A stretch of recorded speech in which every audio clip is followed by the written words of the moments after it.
आज सिडकोवरती महाविकास आघाडीचा मोर्चा आहे। विविध प्रश्नांसाठी हा मोर्चा आहे। आपण पाहतोय की मोठ्या संख्येने या ठिकाणी महाविकास आघाडीचे कार्यकर्ते देखील उपस्थित आहे।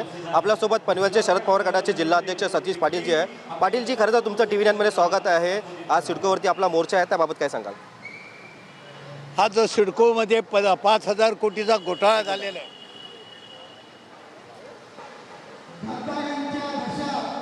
इकडे थांबाय जाऊ दे नको मला।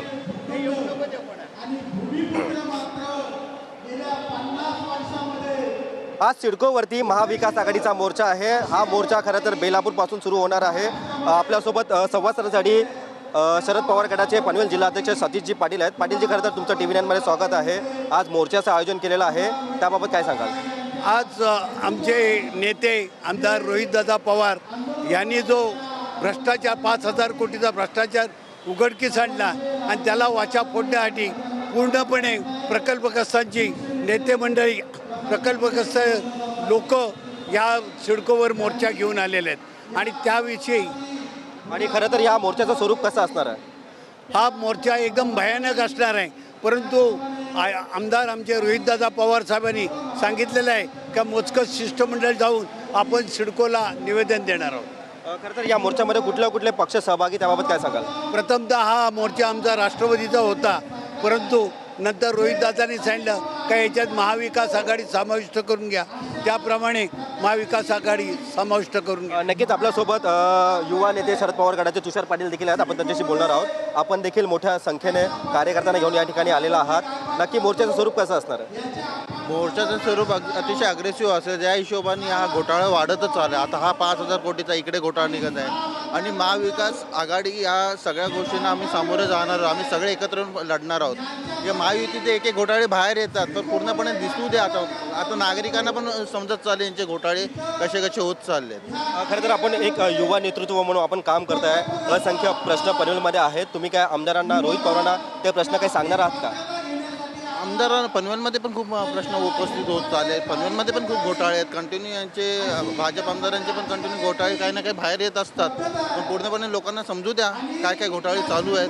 आज हे सिडकोमध्ये चालले, पनवेलमध्ये पण घोटाळे चालले। पनवेलची पण अवस्था तुम्ही पाहू शकता कशी होत चालली आहे।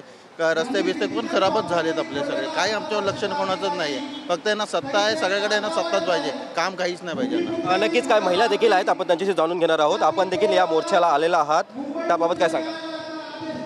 हे सरकार भ्रष्टाचार सरकार आहे। एवढं 500 करोडच्या कोटीचं घोटाळे करून पण ते मुख्यमंत्री सगळे दोघं उपमंत्री डोळे झाकून कसे बसतात ते माहिती नाही। भूमिपुत्रांचे एवढं त्यांनी जागा हडप केलेली आहे। भूमिपुत्रांना नोकऱ्या नाही आणि मोठे अच्छे दिन करतात। कसले व अच्छे दिन? महिलांना पण त्यांनी खोटं बोलून महिलांना तुम्ही 1,500 रुपये देऊन अच्छे दिन करतात। कसले? त्यांचे पण 1,500 रुपये तुम्ही कट केलेले आहे। नोकऱ्या नाही, युवकांना पण नोकऱ्या नाही आहे। कुठून आणणार एवढ्या सगळ्या नोकऱ्या?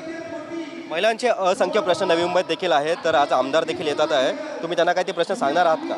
हो, आम्ही नक्कीच आमदार आमचे रोहितदादा पवार, शशिकांत शिंदे साहेब, प्रांत अध्यक्ष ते येणार आहे। नक्कीच महिलांचे प्रश्न सांगणार आहे। महिलांना पण आम्हाला खूप अडचणी येतात, पण महिलांवर कोणी लक्ष द्यायला आहेच नाही। आम्हाला जसं असं 50% आरक्षण दिलं असेल तर ते आमचे शरद पवार साहेबांनी दिलेले आहे। आपण पाहू शकतो की आम्हाला जे आरक्षण दिलं आहे ते शरद पवार साहेबांनी दिलेलं आहे। तसेच तुषार पाटील असतील किंवा जिल्हाध्यक्ष सतीश पाटील असतील, हे देखील मोठ्या संख्येने पनवेलमधील जे महाविकास आघाडीचे पदाधिकारी व कार्यकर्ते त्यांना सध्या बेलापूर या ठिकाणी सध्या घेऊन आलेले आहेत। कॅमेरा पर्सन मोहनसह मी रवी खरात, TV9 मराठी, नवी मुंबई।